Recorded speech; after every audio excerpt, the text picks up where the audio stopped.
The Water Diviner. The film opens in 1915 during the Battle of Gallipoli. The Turkish soldiers storm an enemy base, only to find nobody there.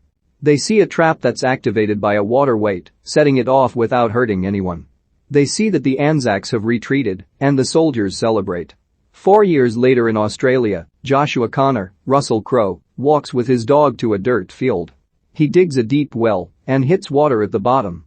He laughs victoriously and soaks his feet. He returns home to his wife Eliza, Jacqueline Mackenzie, and then reads a bedtime story to children that aren't there. Connor's 3 sons, Arthur, Ryan Corr, Edward, James Fraser, and Henry, Ben O'Toole, disappeared after World War I and have been presumed dead. Eliza blames Connor for not going out to find them. The next morning, Connor calls out for Eliza. He hears the dog barking by the lake. Connor runs in and finds Eliza lying face down, dead. He holds her in his arms and wails. He later buries her outside the church, despite the priest acknowledging that he would not have buried her there knowing she took her own life. Connor vows to find his sons' bodies and properly bury them with their mother. Anzac Lieutenant Colonel Cyril Hughes, Courtney, meets with Major Hassan, Yılmaz Edrigan, in Gallipoli to search the land and claim the bodies of fallen soldiers. Hassan tells Hughes that the whole land is essentially a burial ground. Connor arrives in Istanbul and is unable to gain passage to Gallipoli due to the burial detail. A local boy named Orhan, Dylan Georgiades, pesters Connor into following him. Orhan succeeds by grabbing Connor's bag and making him chase the boy to a hotel where his mother Olga Kurylenko, manages. She is rather cold toward Connor, but allows him to stay. He hangs around for a while, bonding with Orhan, who has taken a liking to him. Sympathizes with Connor's plight. Her husband Orhan's father died in the war as well, and Orhan has no idea and suggests that he get a fisherman to take him on a boat to Gallipoli. Before leaving, Orhan asks Connor to promise that he will find his father. Connor gets to Gallipoli and meets with Hughes and Hassan. Hughes shows Connor an entry of his son's journal, stained with blood. They also see a picture of Connor's sons. Connor is told to go home, yet he camps out of the site, and Hughes promises to find Connor's sons and give them a proper burial. The next day, the men find skeletal remains on the battlefield site, which are confirmed by the bones of Henry and Edward. In a flashback of the battle, we see the boys running toward a wounded Arthur. Henry gets his face shot off and Edward is badly wounded. He lies on the ground moaning in agony.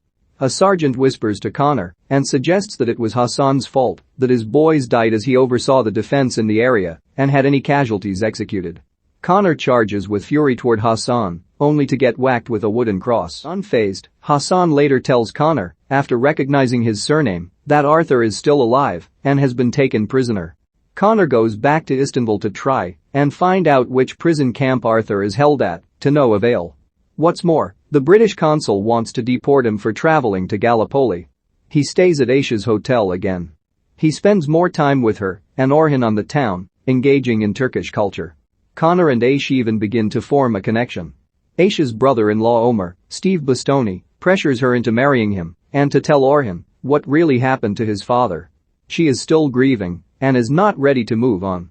Omar calls Orhan into the kitchen and tells him that his father was killed in the war.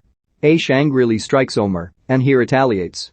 Orhan runs into Connor's arms, crying. Connor runs in and grabs Omar, throwing him over the table. He leaves and Aisha blames Connor for bringing this trouble into their lives. Connor leaves the hotel and is ganged up on by Omar and some of his goons. He is saved by Hassan's Sergeant Cemal, Sem Yılmaz. He informs Connor that the Greeks are invading without British intervention. Connor knows that they will pass through the area where Arthur is being held. He returns to the hotel for his bag, where Aisha apologizes for what she said to him. Connor is set to be taken home by the British, but he sneaks out with Hassan and his men. They board a wagon heading away from the area, only to be attacked by a horde of Greek soldiers.